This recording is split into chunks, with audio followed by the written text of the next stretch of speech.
Boa noite! Está no ar o ICL, segunda edição desta quarta-feira, dia 5 de abril de 2023. Veja agora os destaques do programa de hoje. Exclusivo. Petrobras reage à denúncia que envolve o pai da juíza da Lava Jato, Gabriela Hart. Quem conta é o jornalista Leandro Demori, que fez a investigação. Hora de dar explicações. Ex-presidente Bolsonaro depõe na Polícia Federal sobre as joias que entraram de forma ilícita no país. Veja na análise da socióloga Carol Lourenço. A conta ainda não fechou. Não tem Dubai, não tem Paris. Mais denunciados vão ter que responder pelos atos golpistas de 8 de janeiro. E mais, análise do mercado financeiro com Débora Maganha. E tem ainda a opinião de Guga Noblat e César Callejon sobre os principais temas do dia. Que deixa todos nós seres humanos enojados.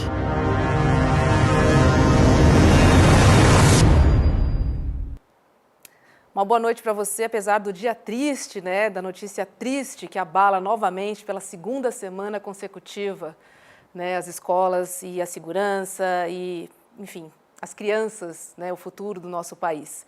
Boa noite também para Guararapes, em Pernambuco, Brasília, Salvador, Vitória, Niterói e Teresópolis, no Rio de Janeiro, e também para Garibaldi, no Rio Grande do Sul, tchê.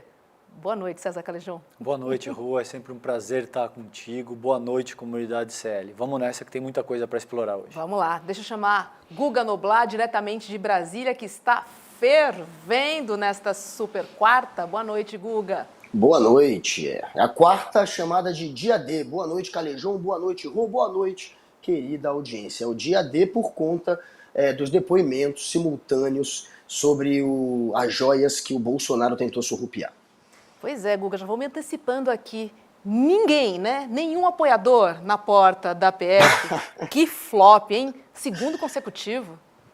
Ele não para de flopar o Bolsonaro, A polícia, ela destacou 200 policiais para fazer a proteção do entorno ali da Polícia Federal, imaginando que os apoiadores do Jair Bolsonaro compareceriam, a exemplo do que acontece com Trump nos Estados Unidos, mas deu aquela flopada, assim como flopou a chegada de Jair Bolsonaro, deu mais policiais na chegada do que militantes, dessa vez só deu policial. Sequer apareceram os militantes do Bolsonaro para apoiar o capitão nesse momento tão delicado. César, o que essas imagens significam para você?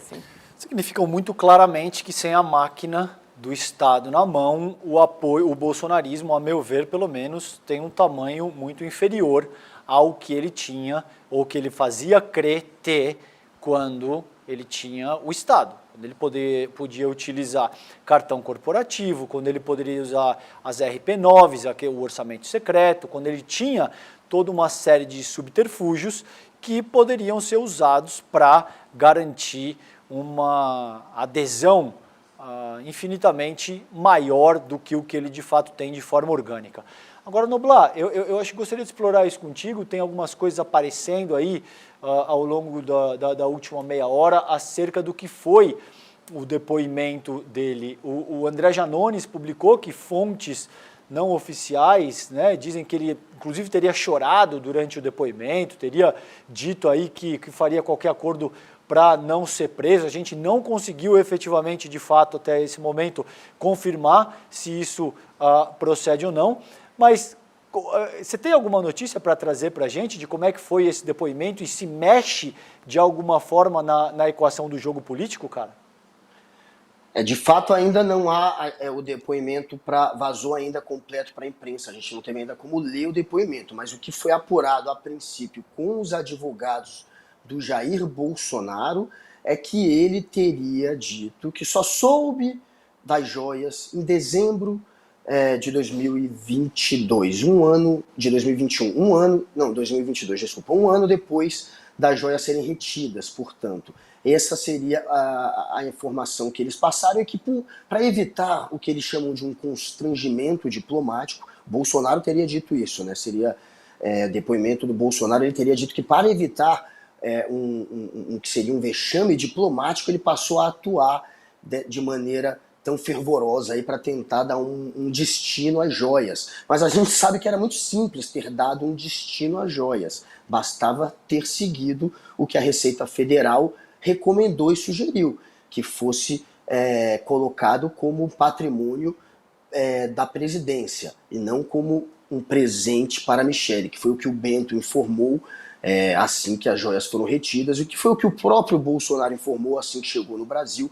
Mas enfim, o que vazou do depoimento é que ele está querendo, segundo a versão dele, dizer que só soube um ano depois, que queria evitar um incidente diplomático, por isso atuou de maneira tão fervorosa, e que como ele sempre atuou por ofício, esse é o grande argumento da defesa dele, como ele sempre atuou usando ofícios, por ofício, está tudo registrado, então isso demonstraria que ele não teve má fé, que ele estava tentando seguir a maneira que deveria ser seguida ali, enfim, que ele não estava agindo por má fé. Esse é o argumento dele, eu fiz tudo por ofício, mas a gente sabe que teve inclusive uma tenente, a Priscila Stevens, que foi destacada, que foi colocada para antecipar a volta das joias, porque ele mandou lá o Jairo Moreira pegar as joias em Guarulhos, eles acharam que iam conseguir as joias de volta, ele já tinha inclusive mandado essa tenente, a Priscila, fazer todo o trâmite burocrático para que as joias fossem, assim que chegassem, colocadas no patrimônio privado do Bolsonaro, e depois ele teve que apagar isso tudo, pediu para ela apagar isso tudo, porém isso fica registrado, mesmo a revelia deles, isso acaba registrado no sistema, então há o registro disso no sistema. Tem todo um jogo que ele fez, é um grupo pequeno, é ele, o Mauro Cid, o Tenente Clayton, esses seriam os cabeças que estavam de fato tentando reaver a joia junto com o Bento Albuquerque, e são eles que ficam tentando, por meio de ofício e outras vezes por meios escusos, tentando reaver as joias para incorporar ao patrimônio pessoal, sempre para incorporar o patrimônio pessoal. Então, o depoimento do Bolsonaro, a princípio que vazou, não vai convencer nenhum Carluxo, não tem como se sustentar. Não há como ele dizer que só porque usou ofícios ele estava não agindo de má fé, sendo que a gente sabe que o objetivo era colocar como patrimônio pessoal. Guga, César, a gente vai falar muito sobre os depoimentos ao longo do ICL2, na edição de hoje, até porque foram vários depoimentos e as informações vão chegando e a gente vai abastecendo a nossa comunidade aqui do ICL. Deixa eu falar sobre outra bomba de hoje de manhã, por isso eu quero chamar o Leandro Demore, jornalista, nosso parceiro aqui do ICL. Boa noite, Leandro. Tudo bem? Bom dia, porque eu te vi de manhã no ICL de manhã e quase te dei um bom dia pela segunda vez. Boa noite, querido. Boa noite, eu não vejo a hora de dormir, inclusive. Quase, né? Demore, hoje você deu em primeira mão no ICL Notícias, primeira edição, uma verdadeira notícia bomba, que envolve o engenheiro Jorge Hardit Filho, pai da juíza Gabriela Hardit, que substituiu Sérgio Moro na Lava Jato. Ele é suspeito de ter pirateado tecnologia de uma unidade da Petrobras, a PetroSix, para vender no exterior. A própria Petrobras chegou a investigar o caso em 2012. Demore, conta pra gente essa história, por favor. História cabeluda, né? Essa história é uma história cabeluda e uma história clássica de espionagem de filme, né? O que acontece é que a Petrobras, aí, desde os anos 70, ela desenvolve uma tecnologia que ela patenteou essa tecnologia, chamada PetroSix. E essa tecnologia ela é capaz de extrair óleo, combustível, gás e outros derivados da rocha chamada popularmente xisto, né? O Brasil tem um grande manancial de xisto aí, né? E a Petrobras minera esse xisto no Paraná e ela desenvolveu uma tecnologia que é muito mais eficiente em termos ecológicos e energéticos, inclusive, do que qualquer outra tecnologia do mundo. E aí a Petrobras vai lá e registra essa patente, né? Na verdade, essa tecnologia chamada PetroX tá guardada, muito bem guardada, por 6 patentes ao longo do processo tecnológico. Aí o que acontece? Em 2007, a Petrobras decidiu internacionalizar, ou seja, levar essa tecnologia para fora do Brasil, para ou licenciar essa tecnologia para outros países, ou montar minas, né? Montar empresas de mineração em outros países usando essa tecnologia. Alguns países se interessaram na época, Roberta, principalmente Estados Unidos, lá no estado do Utah, né, o Marrocos e a Jordânia. Para isso, a Petrobras contratou a Engevix. Lembram da Engevix, galera? Quem acompanhou a Lava Jato lembra, né? Uma das grandes empreiteiras que foram pegas na Lava Jato, o presidente da Engevix foi preso, seus diretores foram presos, aquela coisa toda. Bom, o contrato a Engevix faz um trabalho para a Petrobras de estudos e prospecção, para fazer esse salto da Petrobras para ir para outros países, né? E para isso, a Petrobras contrata alguns funcionários terceirizados, entre eles o pai da juíza Gabriela Hart, Jorge Hart Filho. Jorge Hart Filho tinha sido funcionário da Petrobras por décadas e nesse momento, em 2007, 2008, ele estava aposentado. A Engevix vai lá, contrata ele, o Jorge Hart tem acesso a documentos confidenciais da Petrobras, leva o seu computador, inclusive, pessoal para dentro. A reportagem que eu publiquei na minha newsletter mostra esses documentos que dão acesso a ele a computador e a documentos secretos confidenciais que tinham ali o mapa da mina, né? Como funciona o PetroSix, todas as imagens, tudo, aquela coisa tal. Inclusive mapas geológicos de outras regiões de mineração do Brasil também. Aí, muito bem, quando a Petrobras decide ir para o exterior para levar a tecnologia PetroSix, ela se alia a um banco muito obscuro. Quase ninguém no mercado conhece. Bom, o Eduardo Moreira nunca tinha ouvido falar nesse banco, pra vocês terem uma ideia. Tá? Trabalhou anos no mercado financeiro, não sabia quem era o tal do banco, o tal do Forbes e Manhattan. É um banco muito esquisito, o dono é muito esquisito, as pessoas lá são todas muito esquisitas, eles são donos, inclusive aqui no Brasil, da Belosan, né? Que é uma empresa que sofre acusações de poluição na Amazônia, enfim, festa estranha com gente esquisita, né? A Petrobras se alia a essa galera da Forbes e Manhattan e vai para o mercado exterior. Mas aí, Roberta, começa a história, a parte emocionante da história. A própria Petrobras, seus funcionários, descobrem que a Forbes e Manhattan, essa parceira da Petrobras, está tentando dar uma pernada na Petrobras, lá na Jordânia. A Petrobras descobre que ela está negociando com o governo da Jordânia por fora, usando uma subsidiária. Então, enquanto ela negocia aqui com a Petrobras junto com o governo da Jordânia para minerar uma área lá, e vamos lembrar, quem tinha a tecnologia e o know-how de fazer isso era a Petrobras. A Forbes Manhattan não tinha nada. A Forbes Manhattan é um banco, uma financeira, um investidor, né? Aí ela vai e a Petrobras descobre que ela tenta negociar em paralelo. Mas não é só isso. Ela estava tentando negociar em paralelo com o governo da Jordânia, usando documentos confidenciais que eram justamente os documentos extraídos de dentro da Petrobras, que tinham lá o segredo, né, da tecnologia da PetroSix. E descobre mais. Descobre que a Forbes e Manhattan, esse parceiro, através de uma outra empresa ainda da Forbes e Manhattan, estava tentando minerar terras no Paraná, colado na mina da Petrobras Six, bem próximo da mina da Petrobras Six, e mandou para o governo do Paraná informações geológicas essas que também eram informações geológicas que tinham sido obtidas dentro da Petrobras. Aí, Roberta, a Petrobras fala, não, a gente vai cortar o papo com esses caras, a gente não fala mais com essa gente e vamos investigar o que está acontecendo. Quando eles começam a investigar, eles descobrem que 4 pessoas elas entraram com um registro de patente de uma tecnologia que, segundo palavras da própria investigação da Petrobras, era uma tecnologia PetroSix melhorada. Ou seja, era basicamente uma cópia da tecnologia da Petrobras com alguns ajustes. Quem eram essas 4 pessoas? 3 ex-funcionários da Petrobras que trabalharam para a Engevix dentro da Petrobras e o Jorge Hart, o pai da Gabriela Hart. Então, essas pessoas tiveram acesso a essa documentação vazou da empresa, ela correu o mundo, a Forbes e Manhattan tentou vender, inclusive, um projeto de mineração na China, esse documento tá na matéria, em chinês, desculpa, tá, gente, que eu não consegui traduzir esse negócio, mas tá lá, e nesse documento, Roberta, a gente consegue ver lá imagens, dentro desses slides, que são imagens de mapas geológicos da própria Petrobras. Então, ali, a Petrobras começa a ficar de olho. E aí faz uma investigação.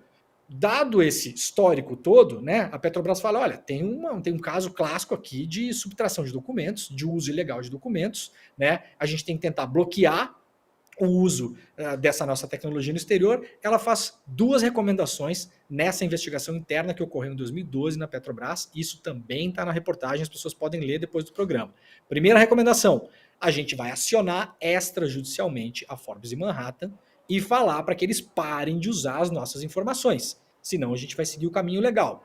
Segunda recomendação, a própria Petrobras fala, não se aconselha que a Petrobras faça negócios com a Forbes e Manhattan ou com qualquer uma das suas empresas coligadas, nunca mais. O que fez o governo Bolsonaro em novembro do ano passado? Vendeu a PetroSix no Paraná para a própria Forbes e Manhattan, a empresa que a própria Petrobras tinha dito para nunca mais negociar e que tentou passar uma perna. Final da história.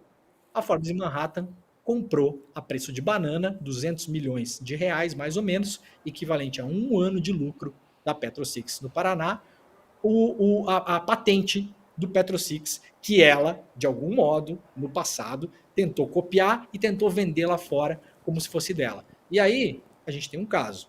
Qual é o caso? Isso foi investigado dentro da Petrobras. Esse negócio foi encaminhado para o TCU, só que nunca mais andou propriamente, não virou ação criminal, por exemplo. Não foi investigado por ninguém. Há suspeitas, inclusive, dos petroleiros, que teve alguém ou alguém dentro da Petrobras tentando blindar algumas pessoas para não serem investigadas. E aí chegamos na Lava Jato. Tá, Leandro, mas o que a juíza Hart tem a ver com o pai dela? Bom, primeiro, tem tudo a ver porque eles foram criados dentro da Petrobras Six. Tem um perfil muito elogioso da Gabriela Hart, publicado pela imprensa, que mostra que a Gabriela Hart se criou dentro das piscinas do clube de empregados da Petrobras Six. Então, ele tem uma relação familiar de fato, né? O pai dela sai de lá e vai para a iniciativa privada. Mas aí entra a Lava Jato nesse bolo. Por que entra a Lava Jato nesse bolo? Ora, o pai da Gabriela Hart trabalhou para a Engevix. Foi nesse momento que ele teve acesso interno a documentos sigilosos. Documentos esses que depois voaram pelo mundo e foram parar na mão de empresas privadas para uso indevido. A Engevix foi investigada e devassada pela Lava Jato. Faliu a Engevix. Declarou recuperação judicial. Hoje a empresa é a nova Engevix. O presidente da Engevix foi preso. Os diretores da Engevix foram presos. 2 diretores que estão nesse rolo todo aí do PetroSix, da pirataria dos documentos. Um deles chamado Demarco e outro deles chamado Zelada foram condenados e presos pela Lava Jato. Esses diretores estão nesse rolo do PetroSix, assinam documentos, recebem documentos. No entanto, o escândalo PetroSix nunca foi objeto de investigação pela Lava Jato. Passou por baixo dos radares da Lava Jato, eles reviraram a Engevix, foram atrás de navio sonda, de isso, daquilo, nunca se falou em PetroSix dentro da Lava Jato. E aí, para fechar nossa história, é o seguinte, há que se dizer, mas talvez a Gabriela Hart não sabia disso, afinal de contas ela era apenas juíza substituta do Moro, certo? Não está certo. A prisão do José Dirceu, por exemplo. José Dirceu foi preso, acusado de receber 13 milhões de reais de propinas da Engevix. Quem foi que mandou prender José Dirceu? Gabriela Hart, enquanto juíza da Lava Jato. Então temos aí uma grande história pela frente que está se desenvolvendo, viu, Roberto? A gente já sabe que a Petrobras já está mexendo nisso e está investigando isso de novo, porque essa coisa estava moitada lá dentro, estava parada, e tem tempo para reverter, inclusive, a venda para Forbes e Manhattan. Porque isso é uma coisa importante que a gente não falou de manhã.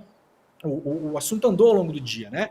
A Forbes e Manhattan, ela não está tocando a Petrobras Six ainda, essa planta no Paraná. Quem está tocando essa planta no Paraná ainda é a Petrobras. Tem 15 meses para fazer a transição. A Forbes e Manhattan não tem know-how, não tem gente para tocar essa planta. Quem está lá minerando xisto hoje é um funcionário da Petrobras. Então, essa transição sequer foi feita ainda. Essa conta não foi nem paga ainda. A Forbes Manhattan não pagou toda essa conta ainda. Então ainda dá tempo de uma investigação tentar desfazer esse negócio, um negócio de 211 milhões de reais, que é preço de banana. E assim, aquela coisa, eu até não duvido que o interesse deles não seja nem a fábrica. O interesse deles é a tecnologia. Então, talvez, no futuro, né, César? Até São Mateus do Sul, lá que depende da Petrobras Six, a cidade lá que depende da Petrobras Six, se veja a míngua com uma fábrica caindo aos pedaços ou fechada, porque essa gente pode simplesmente pegar essa tecnologia e ir embora vender para outros países. Claro. Bom, e deixa eu começar te dando os parabéns de novo, eu já te disse isso hoje, é uma outra oportunidade de te dar os parabéns.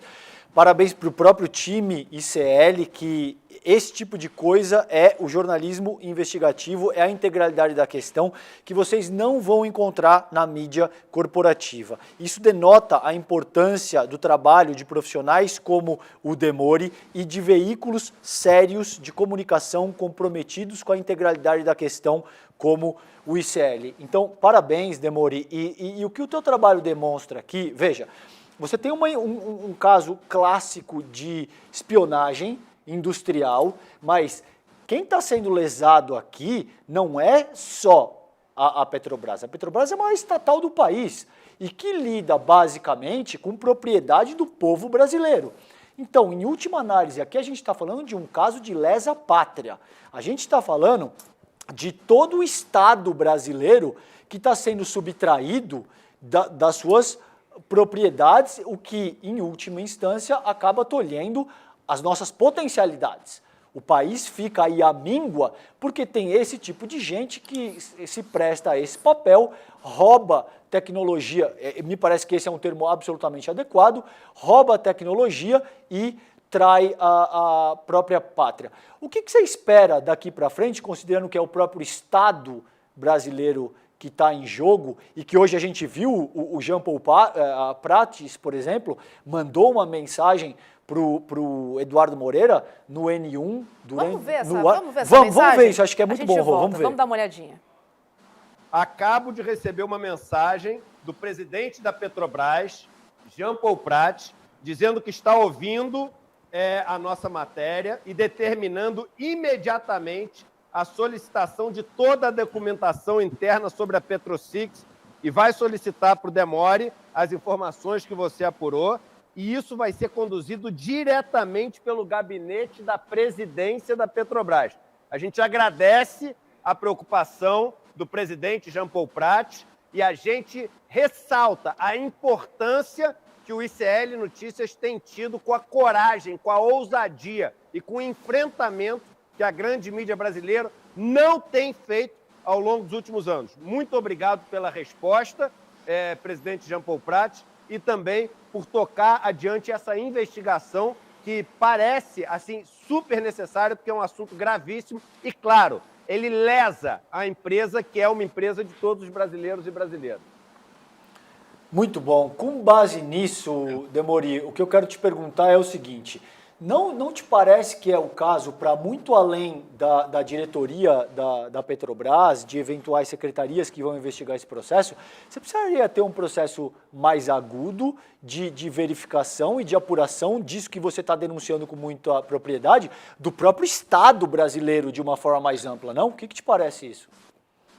Cara, é perfeito, César, porque é o seguinte, nessa própria investigação interna da Petrobras, as conclusões finais do relatório, para além dessas duas que eu falei, né, de notificação extrajudicial e não fazer mais negócio com a Forbes Manhattan, essa conclusão de 2012, ela faz uma série de adendos lá, falando que no fim das contas é meio o seguinte: no meio do contrato lá, os caras foram dar um Google para saber quem era a Forbes Manhattan. Entendeu? Eu tô te falando em linguagem não figurada. Isso aconteceu, tá? No meio da investigação, algum funcionário resolveu meter um Google lá e falou: ih, gente, esse pessoal é estranho, essa gente é estranha. Eu não sei se a gente deveria estar fazendo negócio com eles, né? Só que como esse negócio não foi investigado a fundo, essa coisa acabou ficando para lá e para cá. E o que você falou antes de uma questão de Estado, veja a importância. Hoje, tá? Esse negócio da Petrobras, diante do tamanho da Petrobras, é um negócio pequeno, tá? Uma refinaria de xisto é uma refinaria pequena diante do negócio da Petrobras. Só que o xisto ele é muito importante sob uma visão estratégica. Explico por quê. Quando variam os preços do petróleo, por exemplo, a gente viu pandemia, guerra na Ucrânia, a gente está vendo a OPEP agora, que mudou de novo os preços do petróleo, né? A Arábia Saudita, os amigos do Jair lá, né? Fazem o que querem, né? Escolhem o preço do petróleo, isso afeta a inflação, afeta transporte, afeta preço de comida, tudo. Você tem no xisto uma saída principalmente para gás. Nos Estados Unidos, o gás consumido nos Estados Unidos, pela indústria e pelas famílias, ele chega a ser 30%, 40% produzido a partir do xisto. Tá? Então, não é pouco não, veja bem, a gente está falando dos Estados Unidos. Olha o volume de gás que eles consomem através do xisto. Para montar, pra você ter uma ideia, para montar a usina de xisto em Utah, nos Estados Unidos, com a tecnologia Petro-6, a própria Petrobras chegou à conclusão na época que custaria 4,4 bilhões de dólares. Então a gente não está falando de uma refinaria pequena que não representa nada no Paraná. A gente está falando de futuro estratégico, né? Então, agora, se você pegar nos Estados Unidos, para produzir gás de xisto, o que eles fazem? Explicando tecnicamente muito rápido, de um jeito muito simples. Eles fazem um buraco no chão, um furo, tá? Bem profundo, vai lá embaixo. E aí eles jogam areia e água, eventualmente outros componentes também, sob pressão, tipo uma agulha, como se fosse dar uma seringada no solo, tá? Joga uma agulha assim, e aí aquela pressão, ela explode a terra por dentro e causa várias rachaduras na terra por dentro. Aquelas rachaduras são complementadas com areia.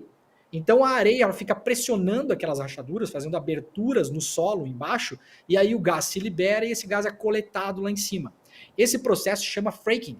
E esse processo é extremamente danoso para o meio ambiente. Ele causa pequenos terremotos, ele pode causar afundamento de bairros, ele causa poluição dos lençóis freáticos, de rios, ele pode arrebentar um lençol freático inteiro que tem embaixo.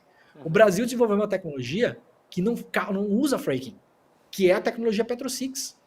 Então, de novo, a gente está falando de futuro energético. O xisto hoje no Brasil, ele não é super relevante para botar carro em combustível, mas, por exemplo, lá se produz óleo que se usa em caldeira de hospital, em caldeira de escola, para rodar esses motores a diesel mais pesados. Ali se produz coisas para agricultura, para o solo, né? Se produz enxofre. O Brasil, na década de 50, era deficiente em enxofre, então eles criaram uma tecnologia para tirar o enxofre, inclusive dali, né? Se produz gás liquefeito de xisto, que é usado na indústria também. Então, assim, e aí, César, vem a coisa mais engraçada que você falou, a questão estratégica. Veja a loucura disso. Agora, a Petrobras, aliás, como curiosidade, ali foi criada, inclusive, no laboratório ali dentro, aquela gasolina Podium que o Brasil usava na Fórmula 1, tá? Na Williams. Pra você ter uma ideia, tem um laboratório ali dentro, que é um laboratório de pesquisa muito importante. Agora, o Brasil, para usar esse laboratório de pesquisa, vai ter que fazer como a Shell está fazendo lá em São Mateus. Vai ter que alugar. Então, a gente tinha um laboratório de pesquisa, a gente vendeu esse negócio junto com a tecnologia que nós criamos a partir dos anos 70, do zero, de uma retorta que se chama, mas é uma caldeira, né? Uma caldeira de 11 metros de diâmetro. Você pode ver que eu estudei pra caralho esse negócio, não sabia nada de xisto, agora posso dar aula pela internet, né? Tem uma caldeira lá de 11 metros de diâmetro que ela tá funcionando, César, de modo contínuo há 30 anos.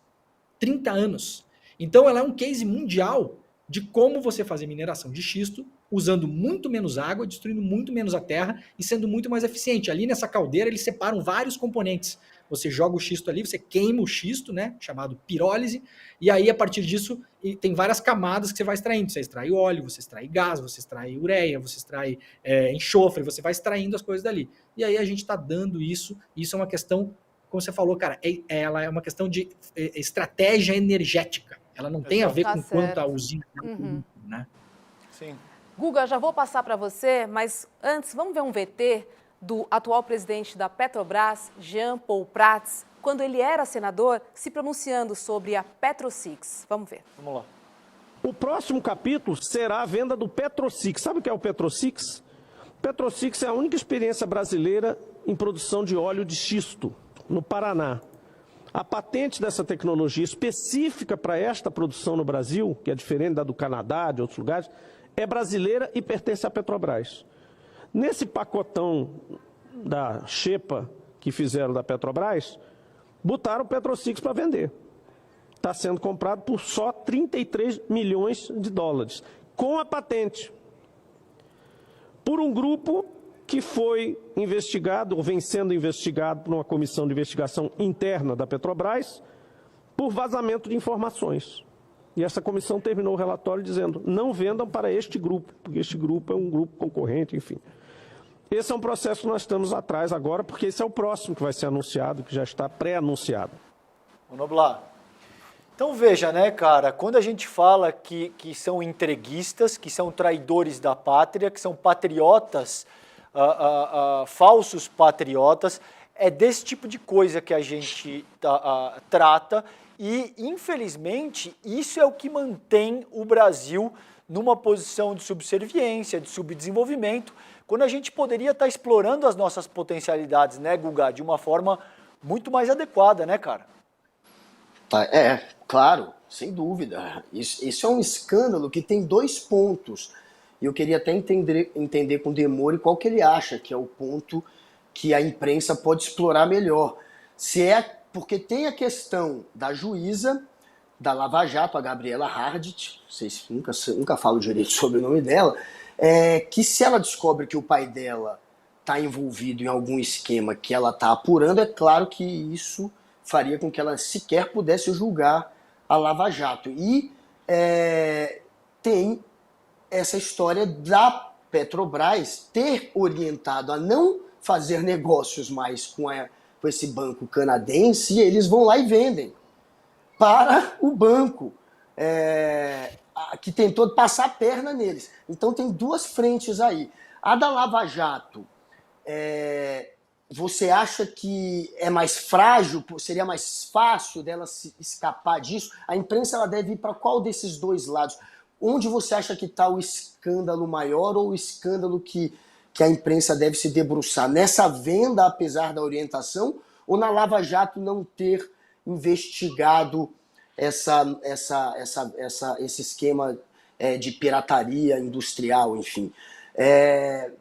Qual que é o caminho para a imprensa realmente começar a desvendar essa história? Enfim, qual que é o caminho que a imprensa deve seguir, na sua opinião? Olha, Guga, muito bem pontuado. São 2 coisas, são 2 linhas de fato. Quando eu estava montando a matéria, exatamente essas 2 linhas que eu estava olhando, assim, né? A primeira delas é o seguinte: a Lava Jato decidiu não investigar isso. Isso estava embaixo do nariz da Lava Jato. Então, eventualmente, pode ter uma investigação sobre a investigação. Acho que isso é um ponto. Não teve a investigação federal sobre a investigação da Marielle no Rio de Janeiro? E se descobriu um monte de coisa lá? Então, eu acho, na verdade, já passou da hora de ter uma investigação oficial sobre a investigação da Lava Jato. A Lava Jato não poupou de investigar, ou não viu, vamos colocar entre aspas assim, né? Não viu só o escândalo da PetroSix. A Lava Jato deixou de investigar bancos, nas palavras do próprio Deltan Dallagnol, não vamos mexer nisso. Deixou de investigar o Fernando Henrique Cardoso, que é quase uma história anedotária, mas está lá, o próprio Moro fala, né? Não vamos melindrar um aliado importante. Então a Lava Jato ela escolheu coisas para investigar e escolheu coisas para não investigar. A partir do momento que a gente tem esses documentos publicados, né? Documentos que muita gente, inclusive dentro da Petrobras, não tinha acesso a esse relatório. Então fiquei muito feliz de conseguir colocar esse relatório público hoje. Agora quem quiser, vai ser relatório aí, ó. Esse relatório que vocês estão vendo aí, ó. Quem quiser hoje pode olhar esse relatório, né? Então isso é uma coisa, investigar a investigação, acho fundamental. A partir do momento que você tem o pai da juíza, isso aí que vocês estão vendo agora, aí, gente, é o registro de patente, ó. Ali o nome, ó, do George Hart, né? O PetroSix melhorado, eles chamam de PRIX, né? O nome desse negócio é PRIX. O outro é o PetroSix, esse é o PRIX. Não é PIX, tá, gente? PIX talvez tenha rolado de outro jeito. É o PRIX, tá?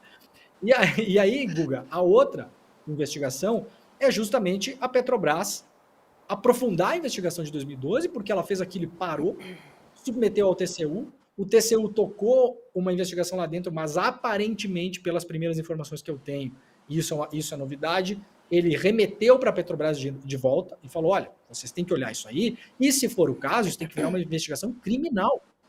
E eu acho que é o caso de virar uma investigação criminal. O Ministério Público olhar para isso, o Ministério Público Estadual olhar para isso, é um caso, né? Talvez de virar uma investigação criminal. E aí, a partir disso, entender se essa venda é uma venda completamente reversível, né? Porque esse é o grande caso. Essa venda aconteceu em novembro. Esse valor não foi pago ainda. A Forbes Manhattan não pegou a chave do carro ainda, né? Quem está tocando lá são funcionários da Petrobras. Então, acho que a imprensa deveria se debruçar em cima dessas questões para a gente tentar entender o que aconteceu dentro da investigação, como que os caras reviraram a Engevix de cabeça para baixo e não viram esse negócio. Tem documentação sobre isso. Eu consegui essa documentação O senhor Deltan Dallagnol não conseguiu? Ótimo ponto. O senhor Januário Paludo não conseguiu? Né? Eu me reputo uma pessoa muito mais incompetente do que o senhor Deltan Dallagnol para investigar. Até porque eu não tenho os meios de investigação, eu não posso acessar a COAF, né? Eu não tenho fonte privilegiada dentro da estrutura, né? Eu não posso intimar pessoas, eu não posso abrir procedimento investigatório sigiloso dentro da... Eu não tenho esses instrumentos. Eu tenho fontes. Eu tenho pessoas que me contam coisas, me mandam coisas, né? E pronto. Então, como que ninguém viu esse negócio? Então é uma coisa que paira no ar. Ninguém foi punido, não aconteceu nada com essas pessoas, não teve investigação criminal, não foi para lugar nenhum, né? Então acho que tem algumas pontas soltas que aí, para fechar, que eu acho que daqui a pouco o nosso tempo está estourando, E eu mas só tenho para mais fechar, uma pergunta Roberto, para fazer, eu quero fazer a última pergunta. Ah, tá, então faz, eu falo depois. Tá, não, curiosidade mesmo, porque eu não vi essa história repercutir na imprensa tradicional. Queria te perguntar se alguém já entrou em contato com você e por que essa história não interessa, Demore? Não, primeira coisa, eu vou fazer cor ao César. Muito obrigado ao ICL por ter a coragem de colocar esse tipo de conteúdo no ar.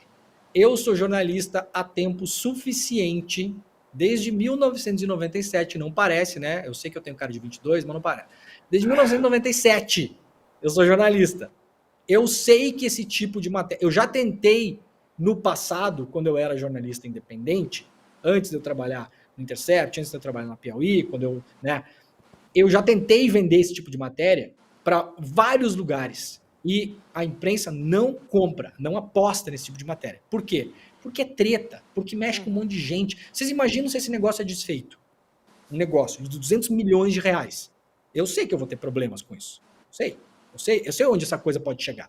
E o ICL também sabe. Hoje de manhã, eu vou contar uma anedota, vou fazer uma inconfidência, eu acho que o Edu não vai ficar bravo comigo. Hoje de manhã a gente estava na dúvida se usava ou não a imagem da Gabriela Hart para ilustrar a história, né? E eu falei, pois é, eu falei, por mim sim, né? Afinal de contas, ela não é a filha do seu Jorge, ela é a juíza do processo que condenou e julgou a Engevix, onde o pai dela trabalhou. Então ela não está aqui em condição de filha. Ninguém está discutindo os dotes de natação que ela aprendeu no clube, na piscina do clube da PetroSix, né? O Edu falou, eu banco, vamos colocar. Então, César, o Guga, você sabe que não é assim que funciona em redação no geral, né? Então, primeira coisa, do caralho isso que a gente está fazendo aqui. Segunda coisa, a imprensa mais tradicional, eu vou dizer só o seguinte, as pessoas me perguntam por que você acha que a imprensa comercial não repercute? Eu não acho nada. Quer dizer, eu acho muita coisa, mas não vou falar o que eu acho. Eu vou falar o que eu sei.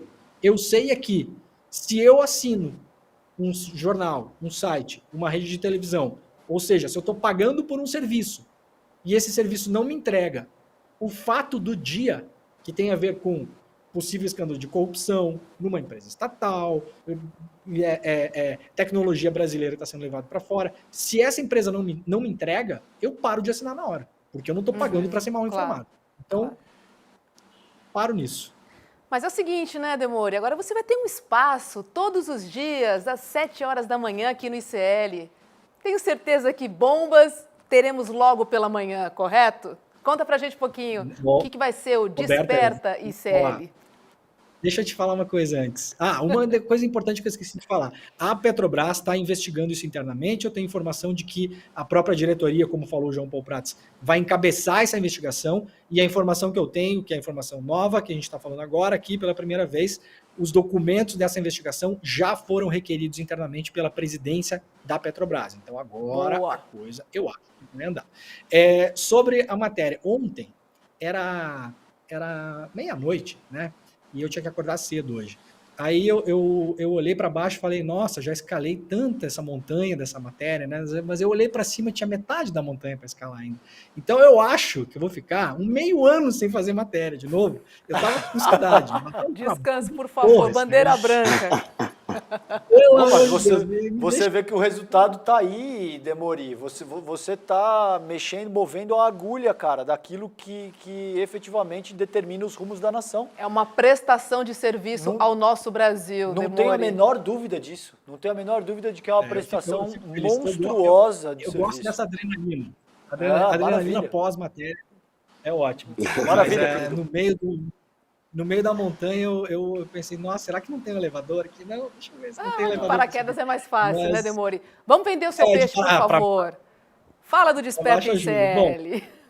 Galera, segunda, terça, quarta, quinta e sexta, todos os dias de manhã, às 7 horas em ponto, a partir de segunda-feira que vem, eu vou estar ao vivo pra gente ler notícia junto. Ah, vai só ler notícia? Não, a gente não vai só ler notícia. A gente vai ler o que está por trás da notícia. A gente vai falar sobre as empresas que são as detentoras também das grandes empresas de mídia no Brasil, responder as perguntas diariamente, como a Roberta fez. Por que não falam disso? Por que não falam daquilo, né? Então, assim, vamos dar um exemplo rápido. Claro, a gente vai informar as pessoas, então você acorda de manhã, você bota seu fone, pode ficar só ouvindo, você vai estar ligado no que está rolando no Brasil. Aquele dia, no mundo também, a gente vai dar o geral, mas a gente vai falar o seguinte: nossa, que curioso esse editorial do jornal o Globo defendendo privatização do Porto de Santos, né? Aí você pensa, por que o jornal o Globo está defendendo a privatização do Porto de Santos? Bom, vocês sabem que a família Marinho é uma das maiores produtoras de café do Brasil? Você já viu no supermercado um café chamado Café Orfeu? Pois é, você não sabia disso? O Café Orfeu é da família Marinho, tá? Então são coisas assim, é óbvio que eles vão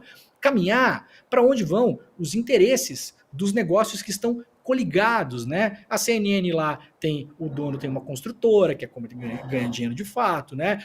A Bandeirantes, a gente sabe que os donos da Bandeirantes são grandes criadores de gado, então, obviamente, se a gente vai falar em Lei Candir para começar a cobrar um pouco mais de quem exporta produtos primários para fora do Brasil, é óbvio que vai ter uma gritaria lá. Então a gente vai caminhar, Roberta, um pouco por esses caminhos sinuosos, nem sempre fáceis da notícia.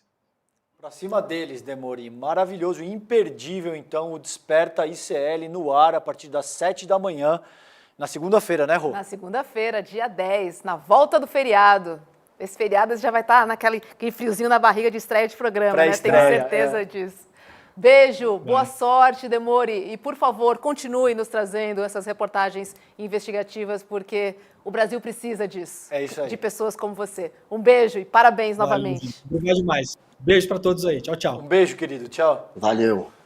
É isso, né? Dá trabalho, porque tem que checar, não pode ter erro, mas compensa, né? O Brasil agradece, acho que é. E eu dou os parabéns ao Eduardo Moreira também, que abraçou, é um sujeito extremamente competente, extremamente corajoso para organizar esse tipo de coisa. E sem isso não vai, Rô.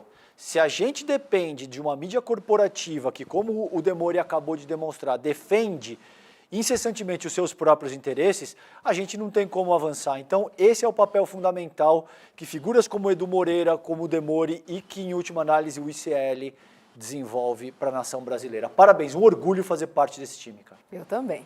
Bora falar sobre os depoimentos hoje na Polícia Federal, e eu tenho o prazer de chamar uma convidada que primeira vez participa aqui do ICL segunda edição, Carol Lourenço. Boa noite para você, seja muito bem-vinda ao ICL segunda edição. Boa noite, Roberta. Fico muito feliz de estar aqui com vocês pela primeira vez, com o Guga, com todos. Obrigada. Obrigado. Vamos nessa, porque hoje o ex-presidente Jair Bolsonaro depôs, já na condição de investigado, por mais de 3 horas a Polícia Federal no caso das joias das Arábias. Segundo o site G1, Bolsonaro afirmou que ficou sabendo da existência das joias apenas em dezembro de 2022, mais de um ano após elas terem chegado ao Brasil. Bolsonaro disse também que não se lembra de quem o avisou da apreensão das joias pela Receita Federal e que, ao mandar buscar as joias, queria evitar um, abre aspas, vexame nacional e internacional, na verdade. Hoje também prestou depoimento o ajudante de ordens, o tenente-coronel Mauro Cid, que disse que buscar presentes para Bolsonaro era algo normal também, entre aspas. Carol, você acha que esse caso das joias pode, no final, favorecer o ex-presidente Bolsonaro por se colocar como vítima, assim como fez ontem o ex-presidente Donald Trump nos Estados Unidos? Sim. Eu acho que essa é uma das grandes ciladas, né, dos estados que estão tentando colocar para fora a extrema-direita, que é se, por um lado, qualquer forma de visibilidade, acompanhamento da mídia, né, produz um aumento do perfil público, né, do líder. Por outro lado, não se fortalecem instituições democráticas sem investigação, sem acionar o sistema de justiça.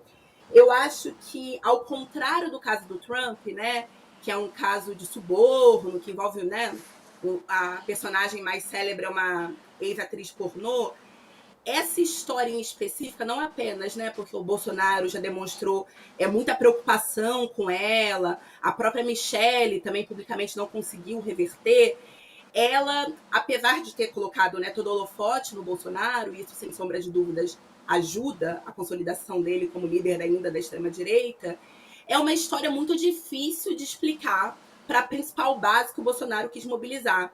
E quando eu digo, não é que é uma base, né, que tem uma questão com casos de corrupção, exatamente, né? Mas é porque é uma história literalmente das Arábias, assim, né? Que envolve Catar, joias de milionárias, e está atrelado, né, a um mundo que parece ser muito distante do mundo, né, do líder republicano que o Bolsonaro tentou colar, que comia pão com leite condensado.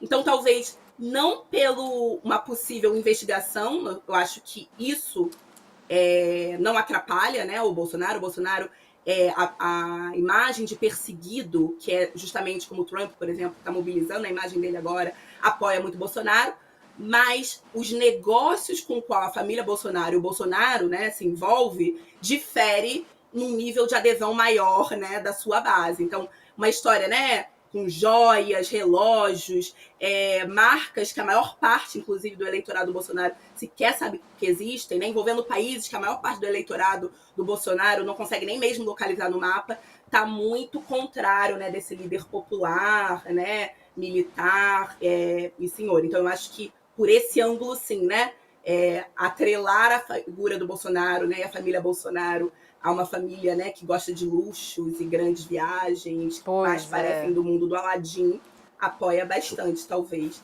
um desgaste da imagem do Bolsonaro. Esse vitimismo é uma tática, né, Guga, da extrema-direita? Manjada, inclusive, mas esse é o ponto, porque essa história, de fato, vai contra aquela imagem que o Bolsonaro tentou sustentar. De ser anticorrupção, o cara que ia lutar contra a corrupção, de ser também aquele humilde que come leite condensado, que deixa o pão cair no colo, enfim. Isso vai contra aquela máscara de humilde, de honesto, de Jair Bolsonaro. E tem um a mais: receber joias de um regime que é considerado um regime que persegue os cristãos, também é muito ruim, é muito negativo para ele. Então tem esses 3 pontos que acaba sendo pontos que colocam ele contra a própria base dele, contra a própria militância dele. É por isso, inclusive, que a Michelle quis se livrar logo dessa história, já que ela é a mais crente, a mais evangélica, pegava ainda pior para ela, se de fato as joias tiverem sido endereçadas a ela, como disse o Bento Albuquerque e o próprio Bolsonaro dias atrás. Então, para Michelle é ruim, para ele, que é casado com uma evangélica e que tem como público os evangélicos, é ruim também, por conta também desse lado religioso. Então, é muito ruim essa história, e é uma história que ele não vai conseguir se livrar, não com esse depoimento que ele deu hoje, e eu acho que com depoimento nenhum, porque, enfim, já tem um número considerável já de provas, de vídeos, de ofícios e de contradições que, a não ser que a justiça queira, de fato, fingir que nada aconteceu, ele vai acabar sendo punido. A justiça vai ser feita, a justiça não vai passar pano, até porque ele não tem o poder que ele tinha antes. Ele, de fato, estava aparelhando a Polícia Federal. Imagina se ele tivesse sido reeleito. Essa história sequer estaria sendo debatida. Se ele tivesse sido reeleito, ele teria dado um jeito de recuperar as joias e de abafar isso tudo. Troca o cara na Receita, mexe aqui, mexe ali na Polícia Federal. Mas, enfim, como ele não tem mais o poder de aparelhar nada, e tá, enfim, essa história já está escancarada, com inúmeras provas, não tem como ficar bom para ele. César, como é que cai para você esse depoimento do tenente-coronel Mauro Cid, dizer que buscar presentes para Bolsonaro era algo normal? Ele é categórico, né, Rô? É categórico. Ele está te dizendo que era uma prática recorrente. Bolsonaro disse que não pediu e que não recebeu nada.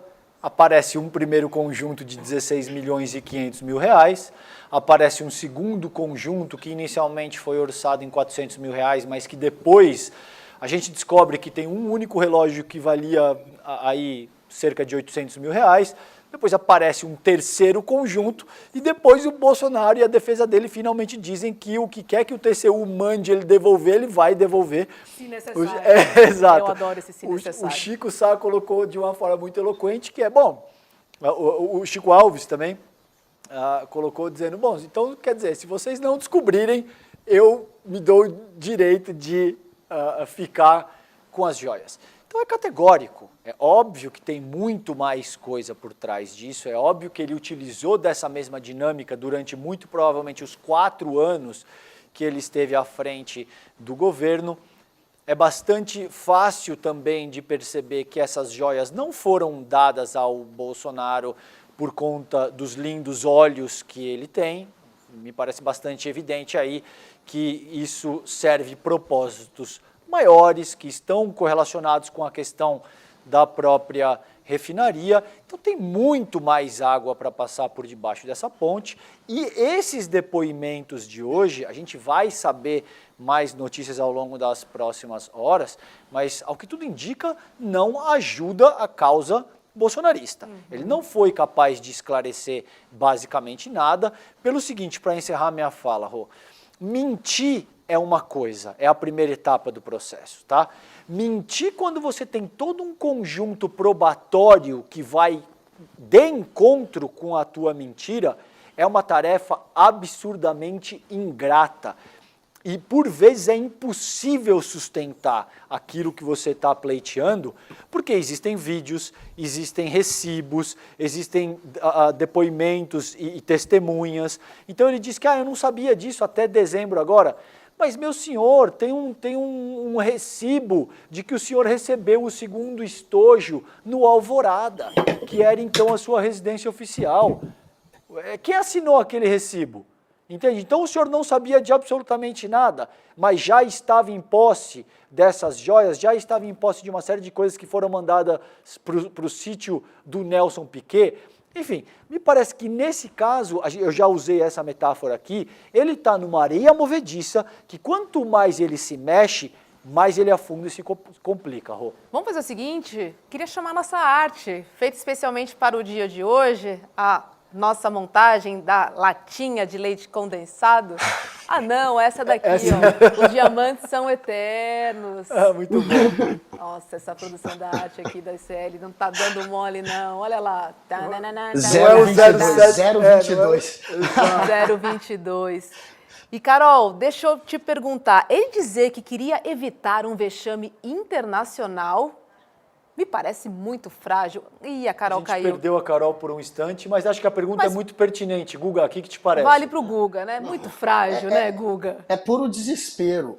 É o desespero do desespero. O cara não tem o que falar. Eu quis evitar um vexame internacional. Se você quisesse evitar um vexame diplomático, você teria trazido as joias pelos meios diplomáticos, por uma mala diplomática, via embaixada. Se não quisesse trazer da maneira correta e tivesse de fato trazido com o assessor porque não teve outra maneira de trazer, teria que declarar. Não poderia evitar a fila ali da Receita Federal no aeroporto, tentando passar, escamoteando, dividindo os estojos, colocando com pessoas diferentes e tentando passar pela Receita sem declarar aquilo. Isso tudo está gravado, está mostrado. A gente já tem isso tudo escancarado. E aí, como ele não tem como se defender, só resta dar uma de migué. Eu não sabia, eu achava que podia ficar, eu só soube depois, eu fiz tudo certinho por ofício.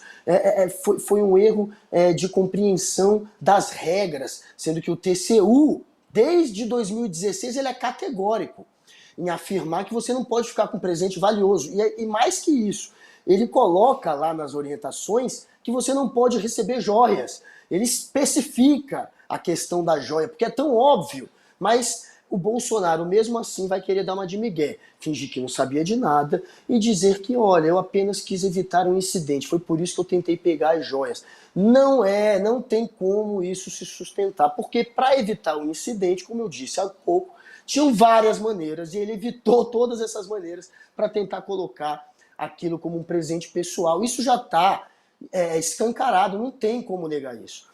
E aí, no meio do desespero, a gente vê frases ridículas como essa. Isso aí é digno de virar um meme, né?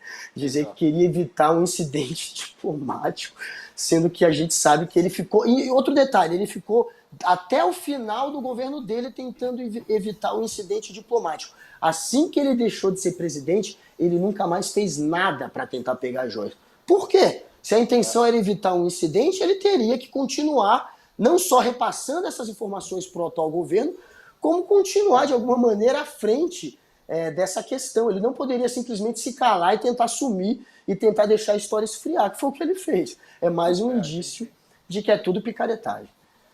Perfeito, Guga. A gente conseguiu retomar o contato aqui com a Carol. Eu quero só te passar, Carol, no nível sociológico mesmo, aproveitando a tua expertise, me parece o seguinte, esse tema foi tão explorado junto à própria sociedade e existem tantas provas, materiais, vídeo, recibo, testemunhas, e é aí que eu gostaria da tua análise, que se o Bolsonaro não for imputado com algum tipo de responsabilidade mais séria, a gente corre o risco de colocar em xeque todo o sistema do nosso ordenamento jurídico institucional, não? O que te parece isso? E acho que travamos de novo. Travou de novo. Bom, então acho que eu passo essa reflexão para você, Rô. O que te parece isso? Porque a gente vem lidando com esse processo, aqui mesmo no segunda edição, no ICL, a gente vem trabalhando isso de forma reiterada. Eu, você, Noblar, Chico Sá, a equipe inteira, e a coisa ganha uma tal proporção que se o Bolsonaro simplesmente passa incólume por esse processo... Uma descrença total nas instituições, perfeito. César. Acho que não há outra possibilidade, outra hipótese, né? Porque estamos falando de provas, vídeos, assim, temos materialidade, né? Exato. A palavra que você tanto usa, mas ela faz completo sentido, principalmente nesse caso, né? Temos vídeo, temos áudio, temos depoimentos. O que mais falta, né? Exato. O que falta mais? Exato. Eu fiz. É só isso, só falta uma confissão agora, na minha opinião. Então, Noblar, a gente tem várias testemunhas. Várias Exato. testemunhas também, além das provas de vídeo. Vamos dar uma olhada no post que o André Janones colocou, considerando aí o depoimento dele de hoje. Diz o André Janones, atenção, segundo fontes não oficiais, neste momento, durante o depoimento na sede da PF, Bolsonaro chora e diz em off a seu advogado que aceita qualquer acordo desde que não fique preso. O vagabundo, além de ladrão, é frouxo. Então, esse é o tweet que o André Janones fez agora há pouco. A gente, como o próprio Janones enfatiza nessa publicação, são fontes não oficiais. Esse é uma outra publicação que ele fez dizendo, urgente, Bolsonaro acaba de deixar a sede da Polícia Federal. O assassino da pandemia pensou que ia estar lotado de gado lhe esperando, mas se ferrou. Não tinha nenhum apoiador e ele saiu de escorraçado aos gritos de, entre aspas, genocida, miliciano e ladrão de joias. Foi para isso que eu fiz o L. Então tem essas duas dimensões que eu gostaria de explorar com você, mais especificamente nesse ponto, Noblar, que a gente viu como o Bolsonaro passou a reagir após a derrota no segundo turno, a forma como ele se conduz em público é algo, assim, memorável, porque ele vendia aquela imagem de homem viril, desde que ele perde no segundo turno, essa é a imagem que você tem. Ele não para de chorar, ele não consegue falar em público sem derramar essas lágrimas que, ao meu ver, são de crocodilo. E outra questão bastante importante que o Janones traz aí é que não tinha absolutamente ninguém, né, Guga? Não era que o público estava fraco. Não tinha ninguém na saída da Polícia Federal hoje, né? Essas são as imagens. Foi um fiasco. Foi uma flopada. E a questão é, o Bolsonaro voltou achando que estava num bom momento ainda, porque o partido dele, o PL, encomendou uma pesquisa interna deles, não divulgaram ainda, mas as primeiras informações sobre a pesquisa é que elas estavam dando um resultado positivo. Mostravam que o Bolsonaro não teria perdido muito apoio, apesar do quebra-quebra do dia 8 e apesar do escândalo das joias. Então, de posse desses números, que mostrariam que ele teria perdido por volta de apenas 2 pontos e não 10 pontos percentuais, que era o que eles imaginavam, o Bolsonaro voltou, todo pimpão, achando que estava popular e achando que as notícias de embate entre Lula e Sérgio Moro, as notícias negativas do governo também por conta da economia, acabariam preparando um terreno para que ele voltasse bem, voltasse na alta e voltasse com o foco negativo apontado só para o governo e não para ele. Mas aí ele chegou aqui e está tendo um choque de realidade. Ele não foi recebido pelo número de pessoas que ele calculava, ele dizia que iam ter 5 mil a 10 mil pessoas recepcionando a chegada dele, não teve nem 200 pessoas, segundo o cálculo da Polícia Federal. Então, ele já teve um choque de realidade na chegada, teve mais um choque de realidade agora ao ir depor, e mais uma vez ter mais policiais do que militantes, sequer tinha militante dessa vez. A realidade parece que é essa. Apesar da pesquisa interna do PL parecer favorável ao Bolsonaro, a realidade está demonstrando que não. Que ele não tem mais o apelo que ele tinha e que o momento é muito negativo para ele. Inclusive a base dele não quer ficar tendo que explicar caso de joias. Então eles não vão querer se meter nisso. Ele está perdendo apoio, aqueles que ainda apoiam estão com vergonha nesse momento de tentar defender o Bolsonaro, porque é indefensável essa história, todo mundo entende. Exato. Você tentar meter joias, pegar joia, pegar pedra preciosa e tentar colocar no bolso, isso até a pessoa mais simples é capaz de entender, e é muito difícil convencer do contrário depois que a gente tem essas imagens todas. Então, é um choque de realidade que ele está tendo e que ele merece. Está sendo atropelado pela realidade, né, Guga? Eu disse isso, que me parecia que ele errava o cálculo político para voltar, e tem essa questão que a materialidade não perdoa ninguém. Não importa aquilo que você acha, a materialidade factual é que, sem o cartão corporativo, sem promover estelionato eleitoral e sem utilizar a máquina do Estado a seu favor, o tamanho do bolsonarismo é infinitamente inferior ao que ele se demonstrava enquanto na chefia do Executivo. Tá certo. Vamos para os destaques? Vou começar ladies first. Eu vou começar com uma notícia porque o presidente Lula sancionou leis de combate à violência contra a mulher e ao assédio sexual em órgãos públicos. E aí, com essa nova lei, as delegacias especializadas de atendimento à mulher deverão funcionar 24 horas por dia, inclusive nos finais de semana e também no feriado. E, além disso, as mulheres que procurarem as delegacias deverão, por obrigação, ser atendidas numa sala privada e também conversarem e serem atendidas preferencialmente por mulheres. É claro, né? Óbvio que isso precisa acontecer. E também lembrando que a gente tem o Ligue 180 e agora tem o WhatsApp também, esse número aqui, ó, 061 9610 0180, para o encaminhamento de denúncias contra a mulher, de violência contra a mulher. Esse é o meu destaque de hoje, muito importante. Importante guardar esse WhatsApp, compartilhar com as mulheres, enfim, ligar no 180 e também comparecer às delegacias. É muito importante que a gente denuncie. Guga, passo a bola para você. Olha, o destaque do dia é o Arthur Lira, o presidente da Câmara, todo poderoso, que mais uma vez está escapando da justiça. Por incrível que pareça, a Procuradoria-Geral da República denunciou o Arthur Lira por ter flagrado um assessor dele, em 2019, transportando mais de 100 mil reais escondidos no corpo e você não pode viajar com tanto dinheiro assim. Eles chegaram a acolher a denúncia, a primeira turma do Supremo acolheu essa denúncia em 2019, ele passou a ser acusado, ele passou a ser réu, né, por corrupção passiva, mas agora, do nada, a própria PGR, que denunciou o Arthur Lira, mandou o STF arquivar essa história, dizendo que não há elementos para processá-lo.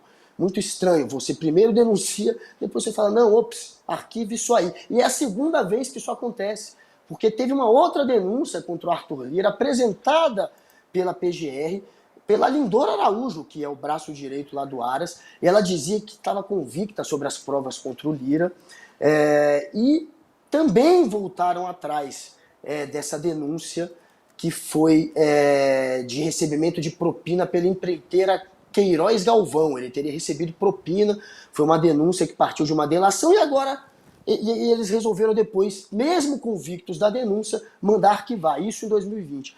Agora, mais uma vez, eles vão lá e mandam arquivar uma segunda denúncia contra o Arthur Lira, mostrando que ele está muito poderoso ainda. Vamos ver, né? Essa história também é interessante da gente acompanhar, né? Envolve o governo Lula, Certamente. Enfim, e os próximos passos do Brasil. Vai lá, César. É isso aí, Rô.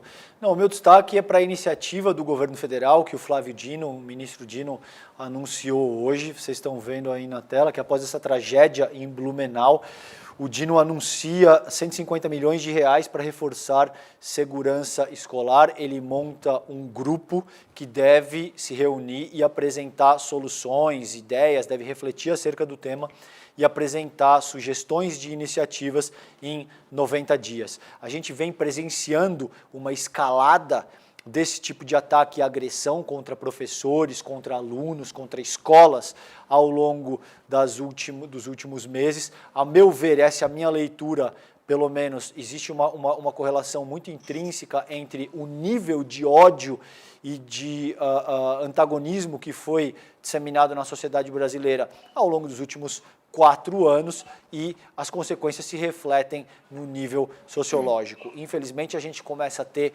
esse tipo de coisa que é uma tradição macabra nos Estados Unidos. Isso acontece quase todos os dias. No ano passado, acho que teve algo em torno de 360 ataques virtualmente todos os dias nos Estados Unidos. Isso não é jeito de falar. Acontece pontualmente todos os dias nos Estados Unidos e o governo federal está tentando evitar que isso se torne uma realidade triste no Brasil também. E o Silvio Almeida, ministro dos Direitos Humanos, fez uma fala muito enfática nesse sentido. A gente vai dar uma olhada agora. Não podemos achar que fazer reunião em lugar fechado, fazer cartilha, que ficar, conversando em questões formais, burocráticas, que nós vamos mudar alguma coisa. Nós vamos esperar. Vamos chegar no número dos Estados Unidos, que é o país que é modelo para muita gente aí. Vamos esperar chegar em 300 ataques por ano em escola, com essa gente cultuando arma, com essa gente querendo dar golpe de Estado no Brasil, querendo mais é que as pessoas morram de fome e que crianças e adolescentes não tenham um futuro. Eu não me conformo com isso. Eu não quero viver num mundo assim. Eu não quero viver num mundo desse.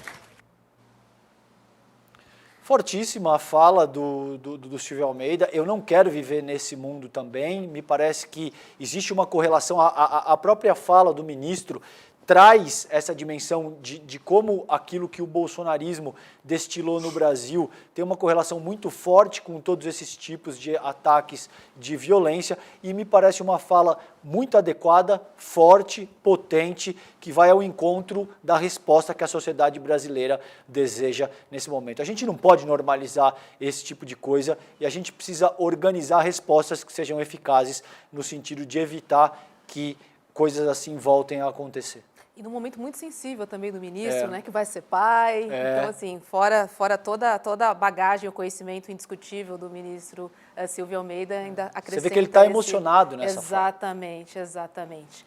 Guga Noblar, boa noite para você, obrigada. E amanhã você vai estar aqui comigo no estúdio, é verdade? Um passarinho me contou? Amanhã estarei no estúdio, vou a São Paulo, fico até segunda, então amanhã eu estarei ao lado de vocês aí na bancada. Vai vir com aquela jaquetinha, não? Aquela jaquetinha está sendo usada pelo filho do Faustão agora. Era a roupa da Band. Muito bom, Noblar. Não podia deixar passar. Um beijo, boa beijo, noite, querido. até amanhã aqui ao vivo. Até e a amanhã, cores. galera. Tchau, tchau. Valeu. Até amanhã. Conhece, né, sua amiga, né, César? Bom, vamos ouvir agora a Débora Maganha para a gente saber como é que foi o fechamento do mercado financeiro. Débora, boa noite para você. Boa noite, Roberta. Boa noite, Calejon. Hoje, curiosamente, um dos pontos que era esperado já antes da abertura do mercado era a opinião do... E a Débora travou também. Então, não teremos o fechamento ou teremos o fechamento do mercado financeiro? Então, vamos tentar conectar com a Débora. Enquanto isso, só quero lembrar e reforçar que na newsletter... Vai lá, Débora, depois eu dou o meu recado. Perfeito. Vocês estão me ouvindo bem? Sim. Super bem. Então, vamos lá. Então, desde a abertura, né, já era esperada a opinião do Campos Neto em relação ao arcabouço fiscal. E aí eu retomo aqueles pontos que vocês falaram ontem e eu concordo aí plenamente. Parece que o tempo todo o governo está querendo agradar e mostrar que está na direção certa. E aqui até parafraseando a Tebet, fazendo a lição de casa, como se tivesse que provar algo o tempo todo. E aí a gente começa a ver esses acenos ao mercado, como lição de casa, preocupação com o fiscal. E então o que o mercado esperava hoje era mais uma validação, dessa vez do Campos Neto, em relação ao arcabouço fiscal. E era esperado que isso mexesse com o humor do mercado, porque aqui de duas uma, né? Ou ele ia continuar esticando a corda do cabo de guerra com o governo, ou ele ia ter um posicionamento menos rígido em relação aos juros. O presidente do Banco Central avaliou o arcabouço fiscal de forma positiva e disse, essa foi boa, abro aspas aqui, reconheceu o esforço do governo, que vindo dele até parece que a gente está preso aí num esquete de comédia. Outro ponto de destaque hoje durante a sessão foi a Petrobras. As ações oscilaram durante o dia com a política de preços no radar. O mercado morre de medo que o governo altere a precificação dos combustíveis e isso reduz os lucros exorbitantes dos acionistas. Então, toda vez que esse assunto vem à tona, o mercado reage quase como um garoto mimado. E aí, sabe quanto notícias como a do Demore fazem preço? Zero. O mercado fecha os olhos e segue o lucro. Outro ponto que mexeu muito com os ânimos da nossa bolsa foi a deterioração do cenário lá fora. Os 3 principais índices de Nova York fecharam a quarta-feira mistos. Isso quer dizer que eles não seguiram uma única direção e reagiram de formas diferentes aos sinais de enfraquecimento da economia estadunidense. Na ponta negativa, ficaram o S&P e a Nasdaq, que reagiram à piora do ritmo dos serviços, medido aqui pelo índice de gerente de compras, e a criação de empregos no setor privado ficou abaixo das expectativas por lá. O cenário pintado depois da crise bancária, junto ao aumento dos juros, aumentou essa perspectiva de um crédito mais enxuto, que tem levado a economia a diminuir o ritmo. Isso tem refletido nos índices até antes do que se esperava, viu? Então, por hoje é só, mas amanhã eu tô de volta. Obrigada, Débora. Amanhã a gente te espera aqui. Um beijo, boa noite. Um beijo, querida, boa noite. Um beijo, boa noite. Agora sim eu vou dar o recado que a reportagem completa sobre a tecnologia pirateada de uma unidade da Petrobras, a PetroSix, você acompanha na newsletter do Demore nesse endereço que está aqui, ó. agrandeguerra.com.br, agrandeguerra.com.br.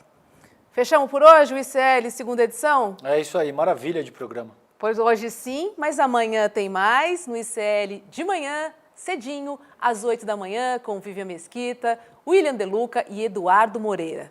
E às 7 da noite tem a gente aqui. A gente te espera amanhã, véspera de feriado. Enquanto isso, boa noite, descansem e até amanhã. Beijo. Um beijo, gente. Fiquem bem. Tchau, tchau.